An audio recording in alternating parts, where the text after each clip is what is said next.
Today I'll be heading out ice fishing using tip-ups, and I'll also be showing you guys how you can ice fish with tip-ups. For those of you who are new to ice fishing, make sure there's at least 4 inches thick of ice because you don't want to fall through, and that's the minimum that you should walk out on any sort of ice with.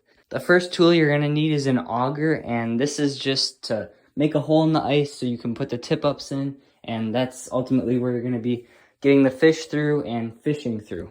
This is just a normal auger, but I definitely recommend an electric auger because we were fishing on about 14 inches thick of ice this time, and it took forever to get through this. It's really exhausting, and it would have been a lot quicker with an electric auger, but whatever you have should work. After you get completely through the ice, take a skimmer, and this is how you're going to remove some of the ice chunks that got in the hole. You don't want those in the way. Next, you're going to want to take your tip up and you're going to want to put a weight on it, drop it down, and see how deep it is there. When it hits the bottom, you can kind of measure how deep it is, and I definitely recommend fishing on like drop-offs or weedy areas if you're going for something like a northern, really just areas that you think there's a lot of fish in, but you have to see how deep it is so that way you know how deep to put your bobber.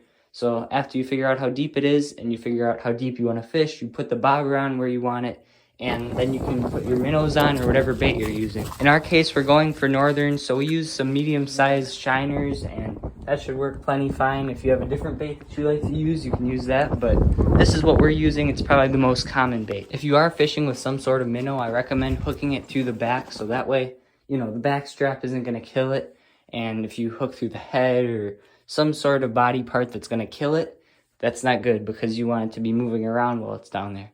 After that, you can lower the minnow down or whatever bait you're using and set the tip up on the hole. And then this is where you have to set up the flag. And you want to rotate the tip up in the direction against the wind. Because if you put the flag with the wind, then it's going to just automatically blow up from the wind. So especially on a windy day, you want to make sure that the wind is blowing against it. So it'll only set off if you have a fish on. Usually you'll want to have multiple tip ups out there. So that way you increase your chances of actually catching something.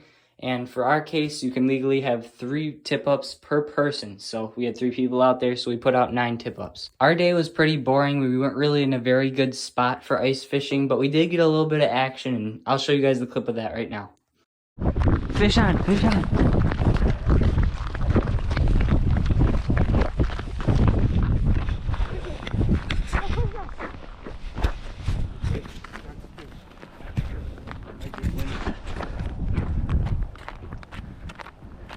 Is it wind or fish?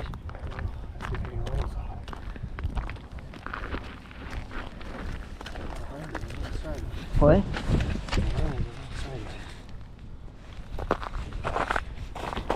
What is it? I don't know. Let's see if I feel one. If I feel I'm going to set the hook in here and take it, okay?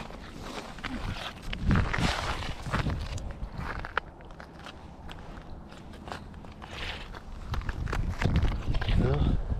Nothing? Nothing on it. Let's see if it has these teeth marks on it. Might just been a wind one.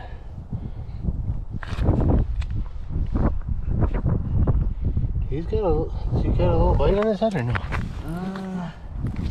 Might.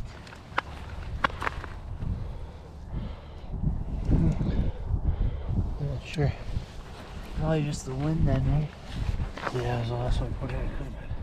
So we didn't actually catch anything this time out ice fishing, but like I said, it was not a very good spot at all. We've had a lot better luck other times though. The first time I went ice fishing about I think 5 or 6 years ago, we ended up catching a bunch of northerns, which was really nice. And last year we took our friend out ice fishing and he caught this fish right here, which is a nice northern. And I'll show you guys the clip of him catching that so you can see how you're supposed to reel these things in.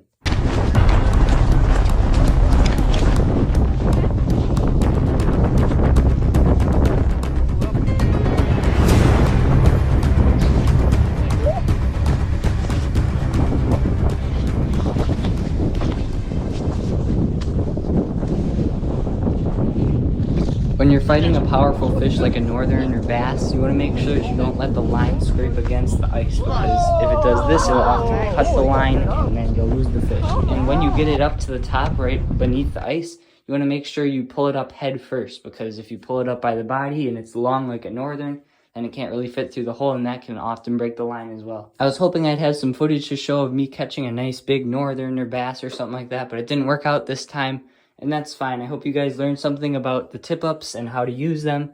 And also, a quick shout out to Okie Legend Outdoors, because he actually requested me to do a video about ice fishing, and he won the Kill of the Month competition. And if you don't know what that is, it's basically a competition that I host where you send in the biggest animal that you kill, and there's also the Catch of the Month where you send in the biggest fish that you got.